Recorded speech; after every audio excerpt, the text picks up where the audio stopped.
Hello guys, good afternoon. नमो नमः, नमः संस्कृताय। आप सभी का फिर से एमएस क्लासेस वन में मैं माला मैम हार्दिक स्वागत और अभिनंदन करती हूँ आपके अपने यूट्यूब चैनल में। दोस्तों, आज जो हम लेकर उपस्थित हुए संस्कृत व्याकरण प्रविष्का, ठीक है। कौन सा बुक है? बुक का नाम है संस्कृत व्याकरण प्रविष्का। इसके रचनाकार है संस्कृत जो है डॉक्टर बाबूराम सक्सेना, ठीक है। यह जो है बुक लगा हुआ है दोस्तों यूपी के टीएसटी के सिलेबस में लगा हुआ है और वहाँ पे जो है प्राकथन से जो है प्रश्न वहाँ पे पूछे जाते हैं। प्राकथन लिखा गया है, तो प्राकथन में जो है संज्ञा करने वाले जो सूत्र हैं उसी को हम यहाँ पे पढ़ा रहे हैं, ठीक है। तो उसी को लेकर उपस्थित हुए हैं। तो हमने जो है कई संज्ञाओं को पढ़ा दिया, जैसे वृद्धि संज्ञा, गुण संज्ञा, जो है अंग संज्ञा और जो है घू संज्ञा, घ संज्ञा आदि सभी संज्ञाओं को हम यहाँ पे पढ़ चुके हैं दोस्तों। आज का हमारा जो संज्ञा पढ़ने वाले हैं उसका नाम है, आइए देखते हैं क्या नाम है। उसका नाम है सत संज्ञा। क्या नाम है दोस्तों? सत संज्ञा। यानी कि सत संज्ञा जो है कौन सी संज्ञा करता है और जो है यहाँ पे इसी को हम पढ़ेंगे, ठीक है। तो हमारे यहाँ चैनल का नाम है MS classes one by Mala ma'am, यानी हमारे द्वारा पढ़ाया जाता है। तो ये हमारे चैनल का नाम है, ठीक है। तो आइए हम लोग सत संज्ञा को पढ़ते हैं। यहाँ पे सूत्र है सत संज्ञा, ठीक है। संज्ञा का नाम है सत संज्ञा। सूत्र कौन सा है? तो तौ सत। क्या है दोस्तों? तौ सत। पूछेगा कि सत संज्ञा करने वाला सूत्र कौन सा है? तो तौ सत है, ठीक है। यहाँ पे पूछेगा तौ शब्द का क्या अर्थ है। पूछेगा जो तौ उसमें दिया हुआ है, यहाँ पे पूछेगा दोस्तों जो तौ हमारा है, तौ सत है। तौ से क्या बोध हो रहा है? तौ से हमारा सानच और सत्री का बोध हो रहा है। किसका वजह दोस्तों? सत्री और सानच दो प्रत्ययों का बोध होता है, ठीक है। सानच दो प्रत्ययों का हमारा यहाँ पे बोध होता है। तो यह दोनों क्या करते हैं? तो यह दोनों सत्य तथा सानच प्रत्यय की सत संज्ञा होती है, ठीक है। यही यही क्वेश्चन बनेगा। सत संज्ञा करने वाला सूत्र क्या है? तो तौ सत। पूछेगा तौ शब्द से क्या किसका बोध होता है? तो दो प्रत्यय का बोध होता है। प्रत्यय का नाम है दोस्तों सत्री और सानच, ठीक है। यह दोनों करते क्या है? तो आइए देखते हैं दोनों करते क्या है। तो सत्री तथा सानच प्रत्यय की सत संज्ञा होती है। क्या होती है दोस्तों? सत्री तथा सानच प्रत्यय की कौन सी संज्ञा होती है? तो सत संज्ञा होती है, ठीक। सत्री तथा सानच यह जो है इसका प्रयोग अधिकतर जो है लट लकार में प्रयोग किया जाता है। पूछेगा यह जो है किस लकार का बोध कराता है? तो लट लकार वर्तमान काल का बोध कराता है। सत्री और सानच दोनों जो प्रत्यय हैं लट लकार और वर्तमान काल का बोध कराता है, ठीक है। लट लकार जो है वर्तमान काल का बोध कराता है, तो यह जो लट लकार जो है वर्तमान काल का बोध कराता है, ठीक है। तो ये हमारा हो गया सत संज्ञा। कौन सा सूत्र है? तो सत है। तो से दो का बोध होता है, दो प्रत्यय का। सत्य था सानच। यह दोनों करते क्या है दोस्तों? यह दोनों जो सत संज्ञा करते हैं, किसकी करते हैं? सत्रिय और सानच दो प्रत्ययों की सत संज्ञा करते हैं। कब करते हैं? किस लकार में करते हैं? तो दोस्तों लट लकार में इसका प्रयोग किया जाता है। किसका? सत्रिय और सानच प्रत्यय का, ठीक है। ये इतने इतने जो है क्वेश्चन इस संज्ञा से हमारे बनेंगे दोस्तों। तो उम्मीद करती हूँ कि यह संज्ञा आपको समझ में आ गया होगा। आगे हम चलते हैं दूसरी संज्ञाओं की तरफ, ठीक है। तो हमारा दूसरा यहाँ पे संज्ञा है अनुनासिक संज्ञा। क्या है दोस्तों? दूसरे संज्ञा का नाम है अनुनासिक संज्ञा। यह क्या करता है? अनुनासिक, यानी कि इसका जो सूत्र है मुख नासिका वचनो अनुनासिक। सूत्र पूछेगा अनुनासिक करने वाला सूत्र क्या है? अनुनासिक संज्ञा करने वाला सूत्र क्या है? तो सूत्र का नाम है मुख नासिका वचनो अनुनासिक, ठीक है। यह जो है सूत्र संज्ञा है, ठीक है। इसका जो है इसको अलग करेंगे तो मुख नासिका वचन अनुनासिक संज्ञा। इसका अलग करेंगे तो मुख होगा, नासिका होगा, वचन होगा, अनुनासिका और संज्ञा, ठीक है। यह क्या करता है? यह जो मुख के साथ नासिका से उच्चारित होने वाले वर्णों की अनुनासिक संज्ञा करता है, ठीक है। ठीक है, यह जो है अनुनासिक संज्ञा कौन कौन सा होता है? तो मुख के साथ कुछ वर्डों को हम मुख के साथ बोलते हैं और कुछ नासिका से उच्चारित होता है। तो उन दोनों उच्चारित होने वाले वर्णों की अनुनासिक संज्ञा होती है। पूछेगा अनुनासिक संज्ञा किसकी होती है? तो मुख के साथ नासिका से उच्चारित होने वाले वर्णों की क्या होती है? अनुनासिक संज्ञा होती है। क्या होती है दोस्तों? अनुनासिक संज्ञा होती है। यही हमारा जो है मुख नासिको वचनों अनुनासिक संज्ञा करता है, ठीक है। दो क्वेश्चन हो गया। यहाँ पूछेगा अनुनासिक संज्ञा करने वाला सूत्र क्या है? सूत्र का नाम है दोस्तों मुख नासिका वचनो अनुनासिक, यह सूत्र है। दूसरा पूछेगा जो है मुख के साथ जो है अनुनासिक संज्ञा क्या है? तो मुख के साथ नासिका से उच्चारित होने वाले वर्णों की अनुनासिक संज्ञा होती है, करता है कौन? यह मुख वचनो अनुनासिक, ठीक है। तो ये हमारा हो गया तो ये हमारा जो है अनुनासिक संज्ञा हमारा कहाँ कहाँ पे होता है दोस्तों, तो इसको हम देख लेते हैं। जैसे यह जो है स्वरों के साथ करता है, ठीक है। यह जो है अनुनासिक संज्ञा जो है स्वरों के साथ होता है। जैसे स्वर के दो भाग कर दिए गए, एक है जो है अनुनासिक जो होता है दो प्रकार से लगता है, एक को कहते हैं अनुनासिक, एक को अनुनासिक, ठीक है। एक को कहेंगे दोस्तों अनुनासिक और एक को कहेंगे अनुनासिक, ठीक है। तो स्वरों के दो भाग के साथ जो अनुनासिक संज्ञा होता है, अनुनासिक एक अनुनासिक, ठीक है।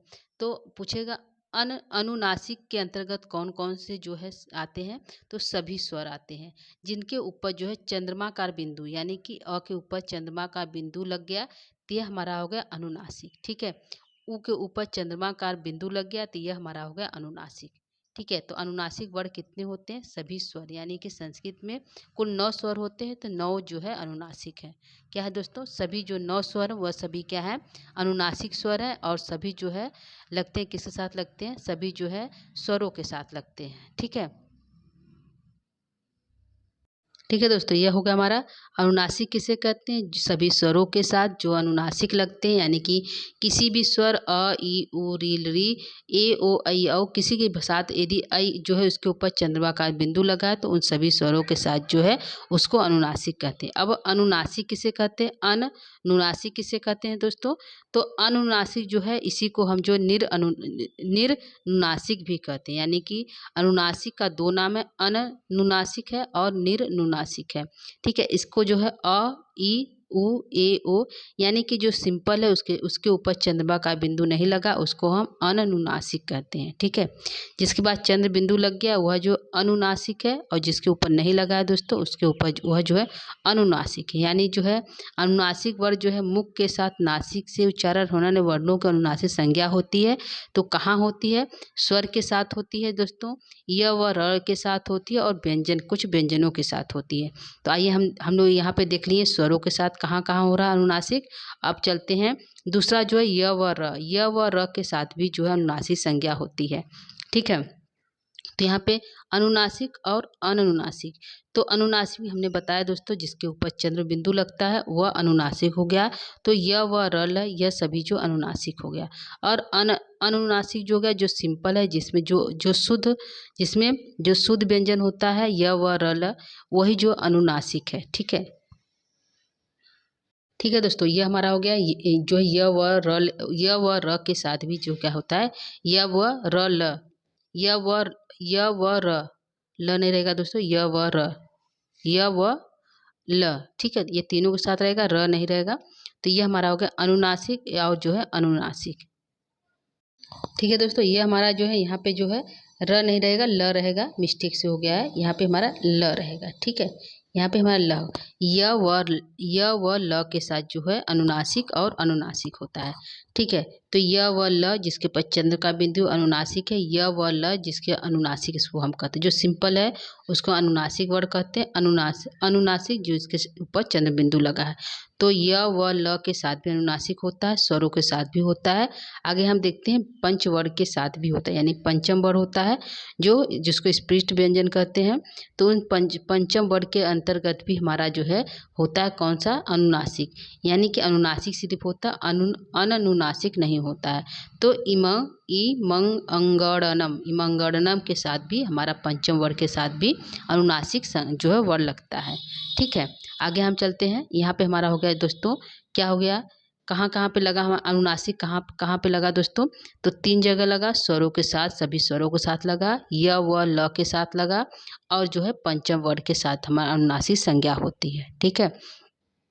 तो एक बार फिर हम देख लेते हैं अनुनासिक क्या है। तो अनुनासिक संज्ञा क्या है, सूत्र पूछेगा तो मुख नासिको वचनो अनुनासिक, कहाँ कहाँ लगता है, सूत्र मुख के साथ नासिका से उच्चारित होने वाले वर्णों की अनुनासिक संज्ञा होती है। तो स्वरों के साथ होती है, सभी स्वरों के साथ होती है। तो 2 भाग में बांटा गया, एक अनुनासिक एक अनुनासिक, ठीक है। और य व ल के साथ लगा है, इसमें को भी 2 भागों में बांटा गया, अनुनासिक और एक अनुनासिक। अगला हमारा है पंचम वर्ण है, जिसका एक ही भाग है अनुनासिक, यानी अनुनासिक इसको नहीं कहा गया, इमंगड़नम, ठीक है।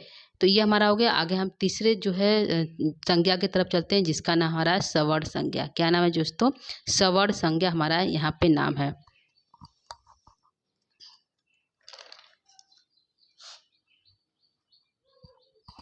ठीक है दोस्तों, ये हमारा सवर्ण संज्ञा यहाँ पे है, व के ऊपर लग गया दोस्तों, ध्यान ये अड़ा के ऊपर रहेगा। ठीक है, तो सवर्ण संज्ञा यहाँ पे है। सूत्र हमारा है तुल्यास प्रयत्नम सवर्णम। क्या है सूत्र का नाम है, पूछेगा सवर्ण संज्ञा करने वाला क्या सूत्र है, तो तुल्यास प्रयत्नम सवर्णम। ठीक है, ये हमारा सवर्ण शुद्ध है दोस्तों, थोड़ा सा मिस्टेक हुआ है।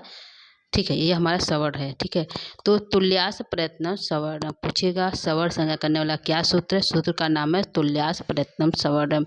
यह क्या करता है, तुल्य का अर्थ होता है दोस्तों समान, इसको हम अलग करेंगे। तुल्य, तुल्य का अर्थ होता है समान, आस का अर्थ होता है मुख्य उच्चारण स्थान, और प्रयत्न का जो होता है अभ्यंतर प्रयत्न, यानी कि यहाँ पे जो है तुल्य यानी समान हो गया।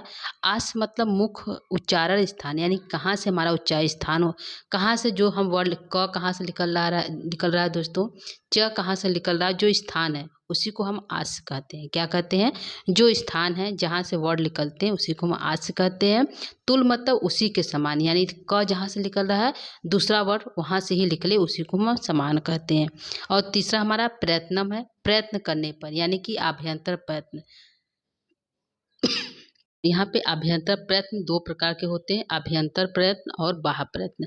तो यहाँ पे अभ्यंतर प्रयत्न की बात कही गई है दोस्तों, जो 5 प्रकार के होते हैं। वह जो पांचों प्रकार, यदि जैसे क का उच्चारण हमारा कंठ है, तो जो है अभ्यंतर प्रयत्न में जो हमारा क जो है जैसे कि स्पष्ट व्यंजन के अंतर्गत आता है, स्पष्ट वर्ड के अंतर्गत आता है।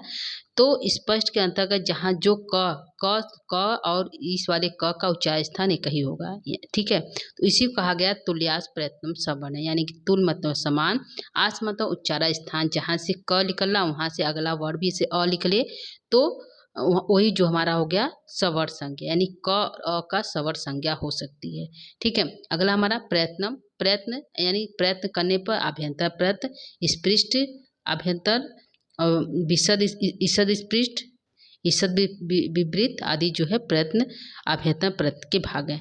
ठीक है, यह सूत्र हमारा कहता है दोस्तों कि रील री, दो वर्ड है, एक री है और एक री है, दोनों जो वर्डियो मिथ्यम सावर्ण, दोनों जो अलग अलग होते हुए भी उन दोनों का जो है सवर्ण, इन दोनों जो है क्या है सावर्ण, इन दोनों क्या है सवर्ण संज्ञा होती है, इन दोनों की सवर्ण संज्ञा हो रही है दोस्तों। जैसे री का उच्चारण स्थान क्या है, री का उच्चारण स्थान क्या है दोस्तों, हमारा री का उच्चारण स्थान मूर्धा है। क्या है, मूर्धा हमारा री का उच्चारण स्थान है। और जो री का उच्चारण स्थान क्या है दोस्तों, तो री की परस्पर जो है री का उच्चारण स्थान जो क्या है विपरीत है। ठीक है, क्या है, यह हमारा जो है री क्या है विपरीत है, क्योंकि यह स्वर के अंतर्गत आता है, अभ्यंतर पद स्वर के अंतर्गत आता है, विपरीत है। ठीक है, यह विपरीत है यानी दंत विपरीत है, तो यह जो है विपरीत है, यह जो है मूर्धा है, फिर भी यह दोनों का उच्चारण स्थान समान हो, क्योंकि यह विपरीत के अंतर्गत आता है, यह मूर्धा के अंतर्गत आता है, दोनों सवर्णी नहीं है, एक ही उच्चारण स्थान नहीं है, लेकिन विपरीत अभ्यंतर प्रयत्न मैच कर रहा है, और मूर्धा यह इनका भी सवर्णी हो रहा है। ठीक है, तो री और री भी परस्पर सवर्णी होते हैं। क्या होते हैं दोस्तों, री और री भी परस्पर सवर्णी होते हैं, तो ये इसकी भी सवर्ण संज्ञा होती है। सूत्र क्या है, री री वर्ड्यम मिथ्यम सावर्ण्यम वाच्यम। क्या है, री री वाच्यम सवर्ण्यम वाच्यम। ठीक है, तो री और री जो है सूत्र पूछेगा, री और ली की सवर्ण संज्ञा किस सूत्र से हुआ है, तो री री वर्ड्यो मिथ्यम सावर्ण्यम वाच्यम। ठीक है, यह जो सूत्र है। ठीक है, शब्द हमारा यहाँ पे बना दोस्तों, देख लीजिए यहाँ पे री और री, होत्री एक सूत्र एग्जाम्पल बनता है होत्री कार्य। ठीक है, होत्री में री और री कार्य होत्री कार्य, यहाँ पे डबल री रहेगा कि दोस्तों हो नहीं पाया है, तो यहाँ पे इस तरह रहेगा होत्री कार्य, होत्री कार्य। ठीक, इस तरह से बनेगा, क्योंकि यहाँ पे टाइप नहीं हो रहा था। ठीक है, तो क्या हो जाएगा, री और री जो है होत्री कार्य, होत्री होत्री कार्य शब्द हमारा बना। री का उच्चारण स्थान मूर्धा है, री का विपरीत है, दोनों सवर्णी हो गए। ठीक है, तो यह हो गया दोस्तों हमारा जो है सवर्ण संज्ञा। सवर्ण संज्ञा सूत्र हमारा कहाँ कहाँ पे ये हमने पढ़ा दिया। आगे हम चलते हैं, अगला सूत्र एक हमारा सूत्र है सूत्र ना झल्लो, यानी कि जो है नहीं कर, ना अच अज अच झलो। ठीक है, यह करेगा न अच हलो। ठीक है, क्या है, ना झल्ली सूत्र है, अलग करेंगे तो न अच और हलो, नहीं करता है। न मतलब नहीं, स्वर मतलब अच मतलब स्वर, हल मतलब व्यंजन, किस के मध्य सवर्ण संज्ञा नहीं होती है। ठीक है, यह कह रहा है सूत्र है ना झल्लियो, यानी कि स्वर और जो है व्यंजन के बीच सवर्ण संज्ञा नहीं होता है। सूत्र कौन सा, ना झल्लियो। ठीक है, यह सूत्र है। पूछेगा स्वर और व्यंजन के बीच सवर संज्ञा न करने वाला कौन सा सूत्र है, तो ना छल्यो। तो कैसे नहीं करता है, यहाँ पे देखिए, यहाँ पे है कि श यानी कि जैसे ई हो गया, ई का उच्चार स्थान क्या है दोस्तों, तालु है। क्या है, ई का उच्चार स्थान तालु है। और श, यहाँ पे श का उच्चार स्थान जो है क्या हमारे दोस्तों, स का उच्चार स्थान जो है ईषद विपरीत है। क्या है, क्या है दोस्तों, ईषद, ईषद, ईषद विपरीत है। ठीक है, विपरीत है। ठीक है, ईषद विपरीत है, स स स ह। तो ईषद विपरीत है या तालु है, तो ये दोनों जो है क्या है, यह स्वर है या व्यंजन है, तो इन दोनों का जो है सवर संज्ञा नहीं हो रही है। क्या है दोस्तों, इन दोनों का सवर संज्ञा नहीं हो रही है। ठीक है, यह दोनों सवर्णी नहीं है, क्योंकि इस जो है आभ्यंतर प्रत्यय के अंतर्गत ईषद स्पृश के अंतर्गत है या तालु के अंतर्गत है, तो दोनों का उच्चार स्थान समान नहीं है, तो इन दोनों का जो है सवर संज्ञा नहीं हो रही है। ठीक है, तो ये हमारा हो गया सवर्णी नहीं हो रही है, क्योंकि तालु है और ईसा जो है ईषद विपरीत है। ठीक है, यहाँ पे होगा ईषद, ईषद विपरीत। ठीक है, ये विपरीत है। ठीक है, आगे हमारा है ओष्ठ है, यह विपरीत यानी ईषद विपरीत है। यहाँ पे ईषद छूटा हुआ है दोस्तों, ईषद विपरीत के अंतर्गत श है, ये दोनों भी सवर्णी हमारे नहीं है। तो यह सूत्र कहता है कि यह जो है कहाँ कहाँ सवर संज्ञा हो रही है, तो सभी स्वरों के बीच सवर संज्ञा हो रही है, स्वरों के साथ सवर संज्ञा हो रही है। और जो है हल वर्णों उच्चारक के स्थान जो हल वर्णों के साथ भी सवर संज्ञा हो रही है, यानी कि हलों के साथ यानी कि सवर संज्ञा हो रही है। और आभ्यंतर पद के साथ सवर, हलों और आभ्यंतर पद के साथ सवर संज्ञा हो रही है, स्वरों के साथ हो रही है। यहाँ पे यहाँ की री और री वर्णों मिथ्यम सावर्णयम के साथ भी सवर संज्ञा हो रही है। लेकिन यह सूत्र एक सूत्र है ना झल्लो, यह कहता है कि स्वर और व्यंजन दोनों के साथ जो है सवर संज्ञा नहीं हो रही, यानी कि स्वर और व्यंजन हो, इन दोनों का आभ्यंतर पद यदि मैच भी कर रहा है तो भी क्या है, इन दोनों का सवर संज्ञा नहीं होगी। ठीक है दोस्तों, तो यह हमारा था आज का क्लास जो था। सूत्र हमारे जो है यहाँ पे हम 3 संज्ञाओं को पढ़े। एक हमारा संज्ञा का नाम था दोस्तों, संज्ञा का नाम है सवर संज्ञा, फिर अनुनासिक संज्ञा और सत संज्ञा। ठीक है, तो सत संज्ञा क्या करता है, जो सत्य और सानज की जो है प्रत्ययों की सत संज्ञा करता है। तो यह जो दोस्तों ये हमारा आज का क्लास था। उम्मीद करती हूँ क्लास अच्छा लगा होगा। ठीक है दोस्तों, तो आज के लिए इतना ही। नमो नमः, नमः संस्कृताय दोस्तों, धन्यवाद।